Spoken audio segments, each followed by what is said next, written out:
জাহান্নামের ভয়ে মানুষ সেই দিন ক্ষতিগ্রস্ত হয়ে পড়বে। এই জন্য আল্লাহ রাব্বুল আলামিন বলেন, ইয়া আইয়ুহান নাসু তাকু রাব্বাকুম ওয়াখশাউ ইয়াওমান লা ইয়াজসু ওয়ালিদুন আন ওয়ালিদি ওয়ালা মাওলুদুন জাসিন আন ওয়ালিদি শাইয়া। আল্লাহ রাব্বুল আলামিন বলেন, মানুষ তোমরা তোমার প্রতিপালককে ভয় করো, তোমরা তোমার আল্লাহকে ভয় করো, তোমরা তোমার রবকে ভয় করো। ইয়াওমান লা ইয়াজসি ওয়ালিদুন আন ওয়ালিদি, সেই দিন পিতা তার সন্তানের কোনো উপকার করতে পারবে না, পিতা সন্তানের উপকার করতে পারবে না, সন্তান পিতার উপকার করতে পারবে না, বোন বোনের উপকার করতে পারবে না, ভাই ভাইয়ের উপকার করতে পারবে না, স্ত্রী তার স্বামীর উপকার করতে পারবে না, সেই দিন বোন ভাইয়ের উপকার করতে পারবে না। সেই দিন নূহ আলাইহিস সালাম তার জাতির লোকদের উপকার করতে পারবে না, নূহ আলাইহিস সালাম তার সন্তানের উপকার করতে পারবে না, ইব্রাহিম আলাইহিস সালাম একজন নবী, তার বাবা আজর মূর্তি পূজা বানিয়েছেন, তার সেই দিন উপকার করতে পারবে না। লূত আলাইহিস সালাম তার স্ত্রীর উপকার করতে পারবে না, সেই দিন নবীরা কোনো বেদুইনদের উপকার করতে পারবে না।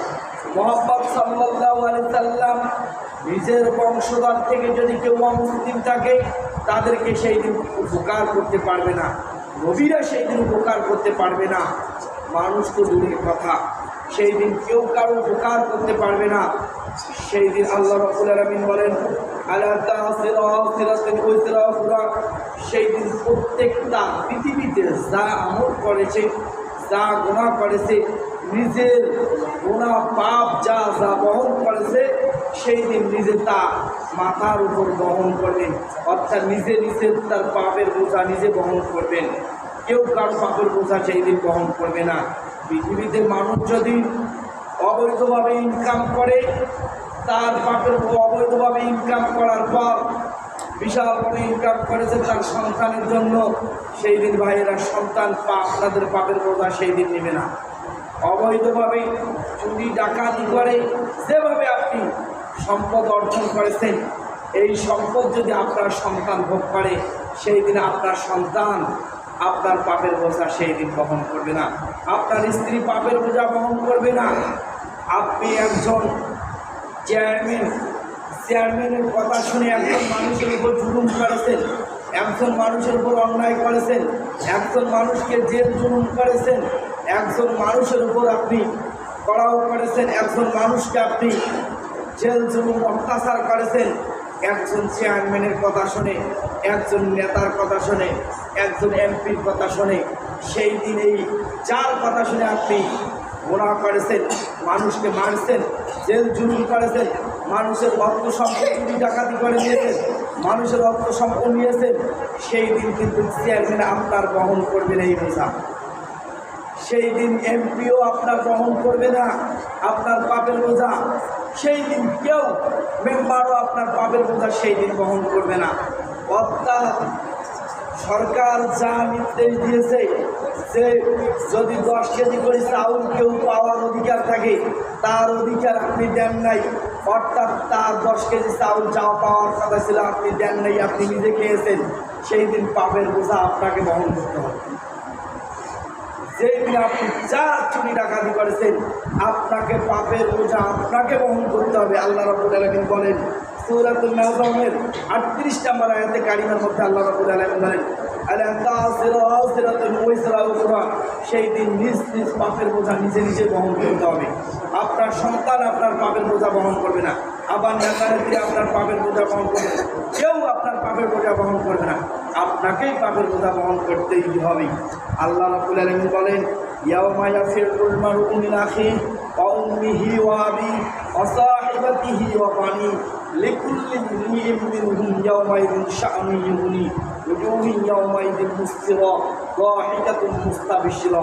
আল্লাহ রাব্বুল আলামিন বলেন, কিয়ামতের ময়দানে সেই দিন মানুষ ভাই ভাইকে দেখি পালিয়ে যাবে, কিয়ামতের ময়দানে মা সন্তানকে দেখি পালিয়ে যাবে, কিয়ামতের ময়দানে স্ত্রী তার স্বামীর পরিচয় দিবে না, ভাই তার ভাইয়ের পরিচয় দিবে না, বোন তার বোনের পরিচয় দিবে না, সেই দিন সন্তান তার বাবার পরিচয় দিবে না, সেই দিন মা তার মা তার সন্তানের পরিচয় দিবে না, সেই দিন বন্ধু তার বন্ধুর পরিচয় দিবে না, সেই দিন বন্ধু পালিয়ে যাবে বন্ধুকে দেখে, সেই দিন নেতা পালিয়ে যাবে তার নেত্রীকে দেখে, সেই দিন কর্মী পালিয়ে যাবে তার নেতাকে দেখে, সেই দিন মানুষ এমপিকে পালিয়ে যাবে তার নেতাবন্ধু দেখিয়ে, সেই দিন কাউ উপকার করতে পারবে না, সবাই সেই দিন নিজ নিজ পালিয়ে যাবে। সেই দিন মানুষ নিজে নিজে ব্যতিব্যস্ত হয়ে থাকে। আল্লাহ রাব্বুল আলামিন বলেন,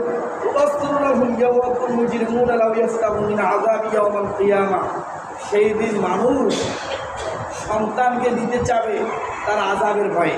পৃথিবীর যদি কোনো সন্তান, মানুষের সন্তান যদি আপনাদের সন্তান থেকে যায়, আপনাদের কলিজা, অর্থাৎ আপনারা আপনার নিজের মৃত্যুবরণ করতে চান যে তারপরে আমার কলিজার কিছু সন্তান বেঁচে থাক। যদি সন্তানের জ্বর হয়, সন্তানের যদি অসুখ হয়, তাহলে আমরা ব্যতিব্যস্ত হয়ে থাকি, জমি বিক্রি করে হলেও আমার সন্তানকে বাঁচাতে চাই। কিন্তু কিয়ামতের ময়দানে আপনার সন্তান, সেই দিন আপনার সন্তানকে আপনি জাহান্নামে দিবেন, জাহান্নামের আগুনে দিবেন, তারপরেও আপনি বাঁচতে চাবেন। সেই দিন এত ভয়াবহ হবে, সেই দিন ভয়াবহ আযাব সেই দিন মানুষের হয়ে যাবে। ভাইরা, তাহলে এত বড় সেই দিন মানুষের কিয়ামতের ময়দান হয়ে যাবে, তাহলে আমরা যারা আছি, আমরা যারা আল্লাহ রাব্বুল আলামিনের ইবাদত প্রত্যেকটি মানুষকে কি করার দরকার আছে কি আছে না? আছে কি আছে না? তাহলে আমাদের ইবাদত করতে হবে, আল্লাহকে ভয় করতে হবে। একটি মানুষ যদি আল্লাহকে ভয় করে, যেই জায়গায় যাক না কেন আল্লাহকে যদি ভয় করে, তাহলে মানুষ যখন হারাম খাবে তখন আল্লাহকে ভয় করবে।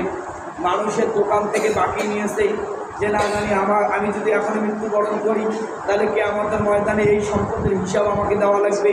মানুষের কাছ থেকে আমি অর্থ সম্পদ নিয়েছি, এটাকে আমাকে হিসাব দিতে হবে। আপনি এখনই মারা যান, এক লোকের কাছ থেকে আপনি 1 লাখ টাকা ধার নেন, আপনি মারা যান, আপনার সন্তান 1 লাখ টাকা যে দিবে